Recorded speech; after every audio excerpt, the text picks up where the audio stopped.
नमस्कार मित्रों, स्वागत है आपનું ટેકનિકલ ટીચર ચેનલમાં। મિત્રો, આજે આપણે ગુજરાતી સાહિત્ય ટેસ્ટ 4 ની ચર્ચા કરીશું। મિત્રો, આ સાહિત્યના ટેસ્ટની અંદર કુલ 20 પ્રશ્નો છે। આમાંથી કેટલા આપના સાચા પડે છે એ મને કોમેન્ટ બોક્સની અંદર લખીને મિત્રો અચૂક જણાવશો।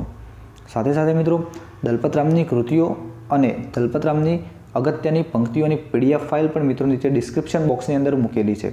સાથે સાથે અગાઉના 3 ટેસ્ટ પણ ગુજરાતી સાહિત્યના ટેસ્ટ પણ નીચે ડિસ્ક્રિપ્શન બોક્સની અંદર મૂકેલા છે, તો આપ ત્યાંથી આપ મેળવી શકો છો। મિત્રો, વિડીયોની શરૂઆતથી અંત સુધી જોશો, કારણ કે વિડીયોના અંતમાં મેં આપને એક પ્રશ્ન પણ પૂછ્યો છે, જેનો જવાબ છે એ આપ મને કોમેન્ટ બોક્સમાં લખીને જણાવશો। અને મિત્રો, જો આપ ચેનલ પર નવા છો તો પ્લીઝ ચેનલને સબસ્ક્રાઇબ કરો અને બાજુમાં આવેલા બેલ આઇકોન પર ક્લિક કરો, જેથી કરીને આવનાર જે ઉપયોગી એજ્યુકેશન માહિતી છે મિત્રો આપના સુધી પહોંચી રહે અને આપ આપણી તૈયારીની અંદર ખૂબ જ વધારો કરી શકો। તો મિત્રો, આજે જોઈશું ગુજરાતી સાહિત્ય ટેસ્ટ 4 દલપતરામ।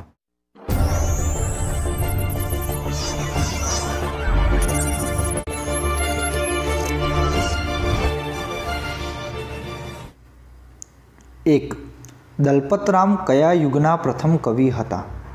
दलपतराम कया युगना प्रथम कवि हता? मित्रों, नीचे 4 विकल्पों आपेला छे, एमां साचो विकल्प छे ए शुं थशे? तो मित्रों, अहींया साचो जवाब छे दलपतराम ए अर्वाचीन युगना प्रथम कवि हता। नंबर 2, दलपतरामनो जन्म क्या थयो हतो?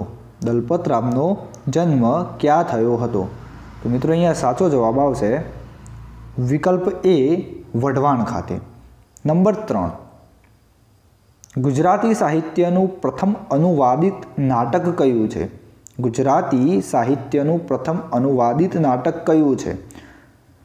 साचो जवाब छे मित्रों विकल्प सी लक्ष्मी। नंबर 4, गुजराती साहित्यनु प्रथम हास्य नाटक जणावो। गुजराती साहित्यनु प्रथम हास्य नाटक जणावो। तो मित्रों, गुजराती साहित्यनु प्रथम हास्य नाटक छे विकल्प बी मिथ्याभिमान।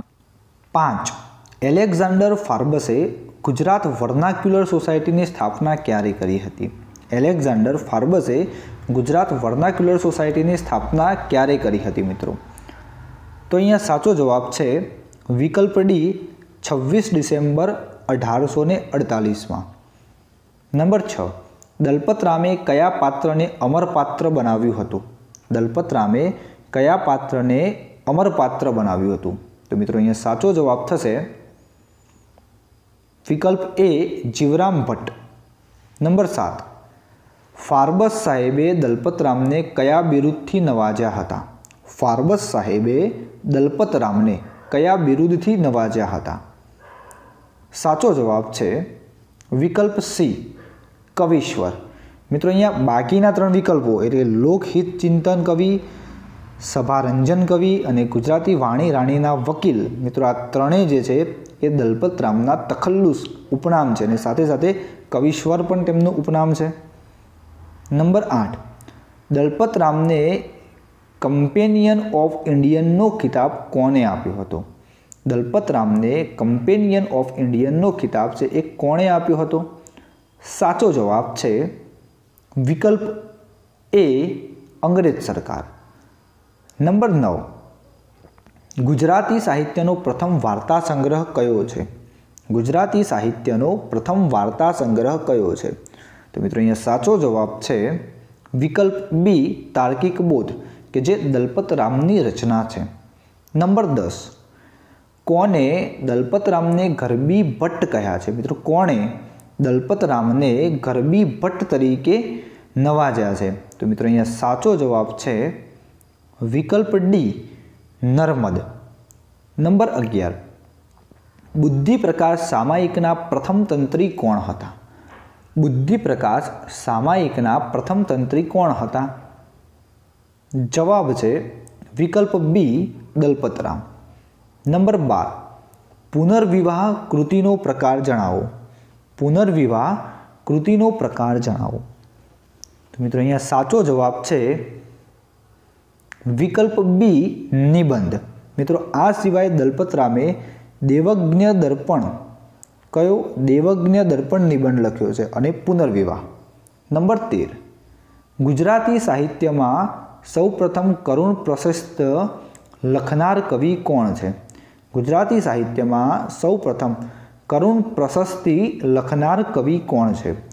તો મિત્રો સાચો જવાબ છે વિકલ્પ બી દલપતરામ, કે જેમણે પ્રથમ કરુણ પ્રશસ્તિ લખી છે અને એક કરુણ પ્રશસ્તિનું નામ છે ફાર્બસ વિરહ. નંબર 14, કઈ પંક્તિ દલપતરામની નથી? કઈ પંક્તિ દલપતરામની નથી? સાચો જવાબ છે વિકલ્પ ડી ઉપરનામાંથી એક પણ નહીં. એનો અર્થ મિત્રો આપેલી તમામ પંક્તિઓ જે છે એ કવિ દલપતરામની છે. નંબર 15, બાપા પિંપર કૃતિનો પ્રકાર જણાવો. બાપાની પિંપર કૃતિનો પ્રકાર જણાવો. તો મિત્રો અહીંયા સાચો જવાબ છે વિકલ્પ એ કાવ્ય. મિત્રો બાપાની પિંપર એ અર્વાચીન યુગની સૌથી પ્રથમ કવિતા છે અને જે દલપતરામની રચના છે.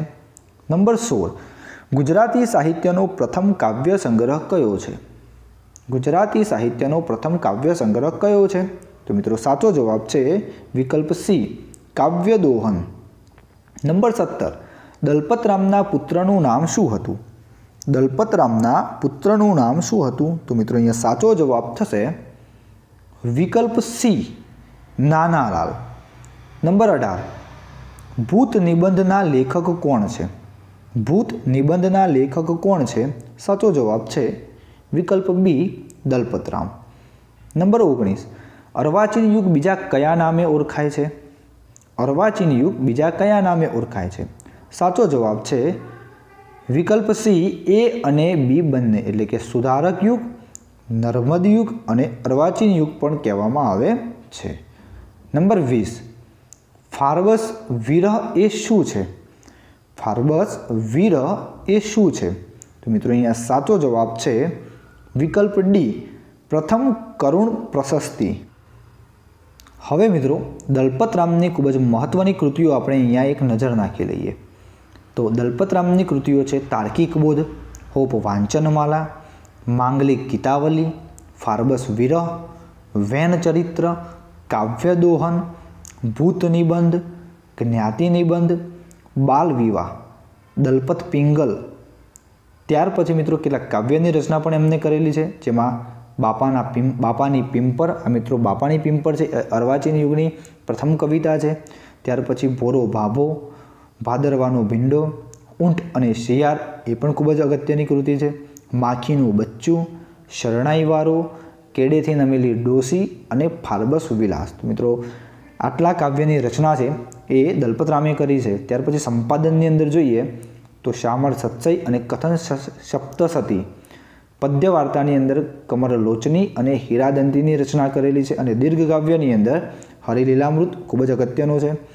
સંપદ લક્ષ્મી સંવાદ અને હુન્નર ખાનની ચઢાઈ, આ દીર્ઘ કાવ્ય કવિ દલપતરામની રચના છે. અને ત્યાર પછી નિબંધની અંદર પુનર્વિવાહ અને દેવજ્ઞ દર્પણ અને ખૂબ જ અગત્યના નાટકની રચના પણ કરેલી છે, જેમાં લક્ષ્મી અને મિથ્યાભિમાનનો સમાવેશ થાય છે.